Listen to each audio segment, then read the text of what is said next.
Look, man, you've done gigs here, there, and everywhere. You've done stand-up, theater, all kinds of stuff. Yeah. But what's the worst gig you've ever done? What's the worst situation? I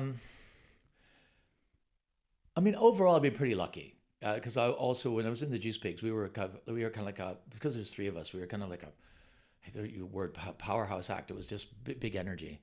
When I started doing stand up, when that group fell apart and I moved to the UK, I started doing stand up, and within a couple of years, I won the Time Out Comedy Award in 1998 with Adam Bloom. I won best comedy performance, and he won best comedian. And he argues with me to this day that he was the best comedian that year. I said, yeah, but my performance was better. That's driving him nuts It now. does drive him nuts. Yeah, It does drive him nuts. But why they had those two categories, I don't know. But anyway, I'm just a better performer. But no, I because of that, I was put on the books of well, I'll say JLA, who are like a public speaking thing. Got Jonathan Ross, and people go out for corporate gigs, and they go out for thousands. At that time, especially pre-lockdown, everything, you could get like. Not me, but someone like that would get like 30,000, 40,000 pounds for one appearance. Yeah. So I did one. It was in the Grosvenor Hotel in Marble Arch. Yeah. What's that? It's by Park Lane. Yeah. Park Lane. Yeah. Yeah, Monopoly.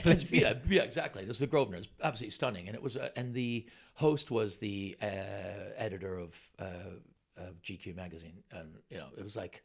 Big event. Big event. And the year before, they'd had Darryl Breen.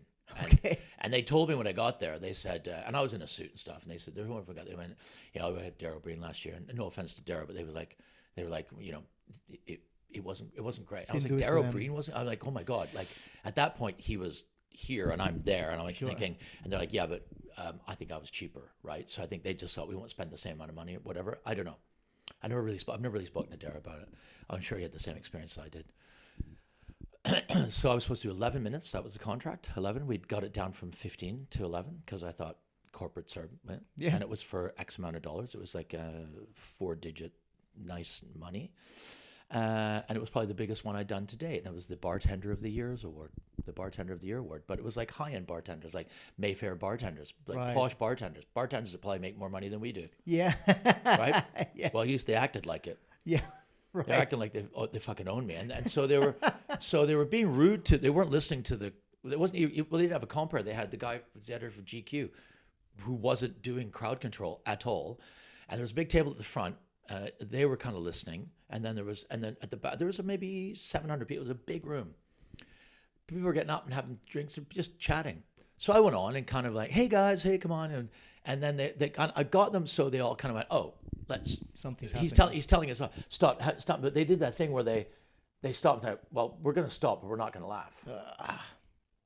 Right. So they did where they just made as a group decided no matter what I said wasn't going to be funny. So I started. My act tends to pick someone in the audience, and I make a flirt with them, and I make this thing, and it immediately was not going. And the people at the table I was doing it to were getting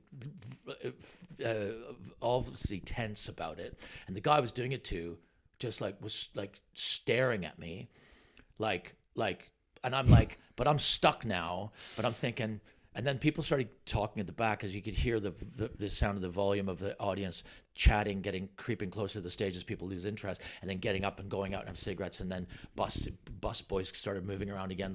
This whole room started moving, and I was just thinking, I've just got to get to 11 minutes and I get paid, right? That's what comedians do. I do 11 minutes, I get paid. So I picked on the guy. I tried to get him up. He wouldn't come up and do. I got about halfway through my Gay Eskimo song, which is my big closing bit, and just went, no, it's 11 minutes. Right, okay, thanks very much, goodbye. Walked off, shell-shocked, really upset with myself. Because I'm kind of proud of myself in being able to control any room. Yeah. And had done other corporates. The woman was like, what was that? And I was like, she was furious. I was like, what do you mean, what was that? She was like, what were you doing? I was like, I was just doing my act. I'm like I'm nearly in tears, right? Thinking, I was doing the best I could. I'm good at this. Yeah. And I couldn't do anything. And she was like, no, what were you doing with Simon? I was like, I don't know who Simon is. She goes, Simon is the guy that runs the awards, is the guy who creates the award. And the award's like, they get like, you know, a 70,000 pound award if you're the bartender of the year. That guy, I'm like, he's the guy who's paying me, dishing out all this money. So she's like, she's like, yeah, thanks. And I was like, is there a back door? And she's like, there is. So I went out the back door, and there's like all the guys, other people that were in the hotel smoking cigarettes. Yeah. As I'm walking with my guitar case and my suit bag, and I walked out into Park Lane, and it was kind of like drizzling, and I rang Lisa, my agent, and I was in tears. I just went, I don't want to do comedy anymore. I don't know what happened. I'm not right for this. And then got home, and then the next day she woke me up in the morning. She went, we really need to talk. And I was like, why? What happened? She goes, well, JLA have called, and they're pretty angry. I was like, why? I didn't do anything. I did 11 minutes. Yeah. They're like, yeah, well, the hosts, the people that paying them aren't going to give them the money for the show. I was like, oh no, they are. Oh no, I did 11 minutes on the button. Yeah. I did 11 minutes, and they're like, yeah, that you were making fun of, you were swearing at the guy. I was like, I don't think I swore at him. I might have, I don't know. Yeah.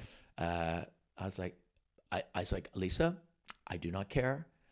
I don't know how much it was, like 7 or 8,000. I did the job.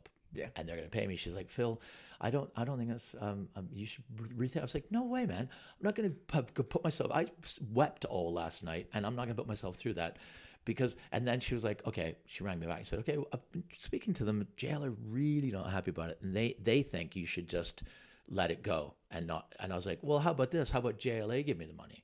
Because they're the agent and they're the ones that have the contract. And do I have a contract? I have a contract. So, and Lisa's like, Phil, this isn't smart business. You shouldn't probably just like, well, I know they're a huge company and I'm sorry. And I like them. They like me, but a deal's a deal, right? I mean, surely they know that. That's why you have an agent. They should be getting the money off these people. Yeah. And probably because what had happened the previous year, that they've just got this thing where they're going, oh, well, maybe they weren't even, I don't even know. Watch all episodes of my brand new podcast, Comedy Sheep Sidekick, available on YouTube, Spotify, and Apple Podcasts. Gracias.